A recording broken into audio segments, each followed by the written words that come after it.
Bonsoir, messieurs, mesdames. Je vous remercie de me donner l'opportunité de venir aujourd'hui vous parler de la recherche paramédicale au GHU. Donc c'est un plaisir pour moi.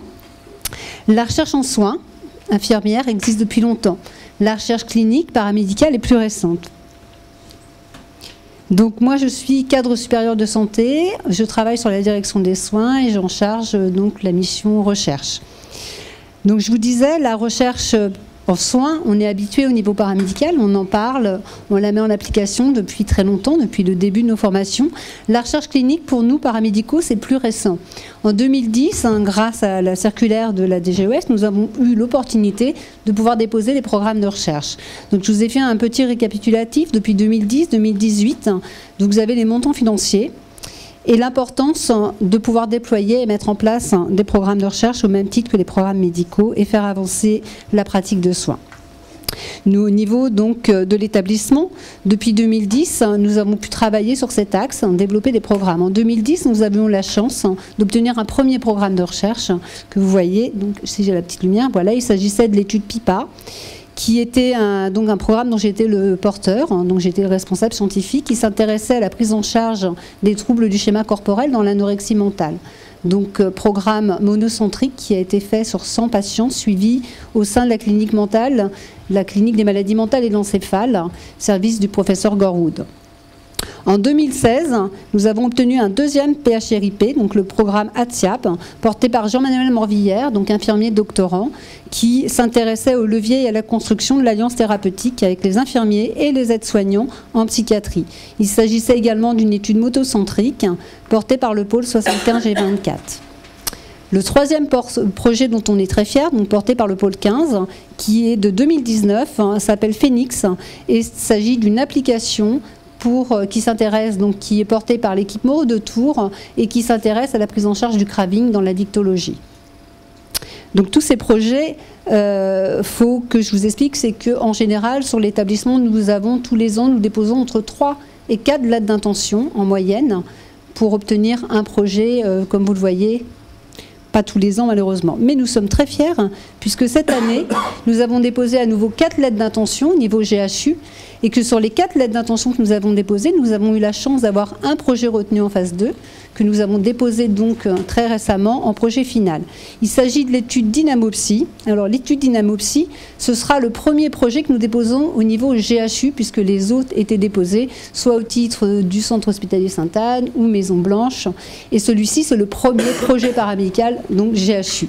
Il a une autre particularité, c'est qu'il est porté par le pôle somatique et que le pôle somatique est le pôle qui regroupe l'ensemble des unités de médecine de tous les sites. Il est porté par un infirmier, donc du pôle, Aïg Elbado, et ce programme s'intéresse au suivi des sujets suivis pour schizophrénie, les jeunes sujets, avec un risque donc d'apparition de syndrome métabolique important. On sait aujourd'hui que les patients suivis pour schizophrénie ont une espérance de vie diminuée de 15 à 20 ans.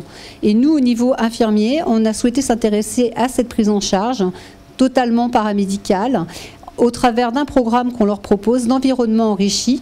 Et l'idée, c'est de travailler donc sur l'ensemble des sujets du GHU, mais également de travailler en partenariat avec le Sésame d'Angers et les établissements Saint-Jean-de-Dieu de Lyon. Donc il s'agit d'une étude multicentrique qu'on a voulu sur 400 patients.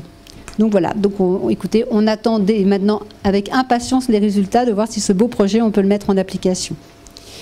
Toutes ces activités de recherche nécessitent de notre part, direction des soins, des axes forts. Et donc on souhaite, depuis le début, vraiment dynamiser les équipes. Donc ça se passe au travers de différents groupes de travail, différents outils, accompagnement au quotidien, des spécificités.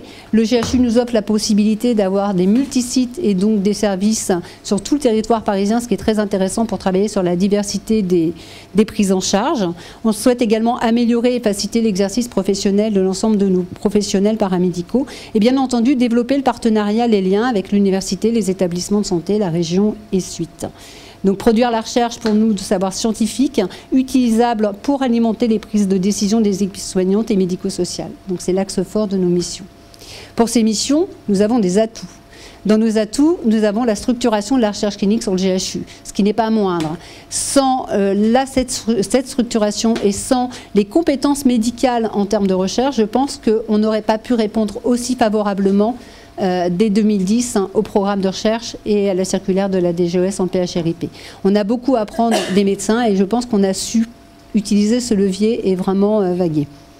On a également le dynamisme de nos professionnels, puisque depuis 2010, on a toujours des équipes qui souhaitent, malgré les difficultés, malgré la charge de travail, on a toujours eu des équipes qui sont très dynamiques et qui souhaitent valoriser leurs activités et déployer des programmes. Nous avons également les instituts de formation. Donc les instituts de formation, c'est un IFAS, 3 IFSI, un IFCS, et les formations universitaires. Actuellement, nous avons un infirmier en doctorat, nous avons les infirmiers de pratique avancée, donc ceux qui sont en complément de formation suite au décret qui est sorti récemment, et ceux qui vont commencer cette année le cursus complet. Les formations, master, encadrement et paramédical. Comme vous le voyez, nous souhaitons utiliser cette dynamique de recherche comme levier, vraiment pour agir à la fois sur l'attractivité, mais aussi sur la fidélisation de nos professionnels paramédicaux.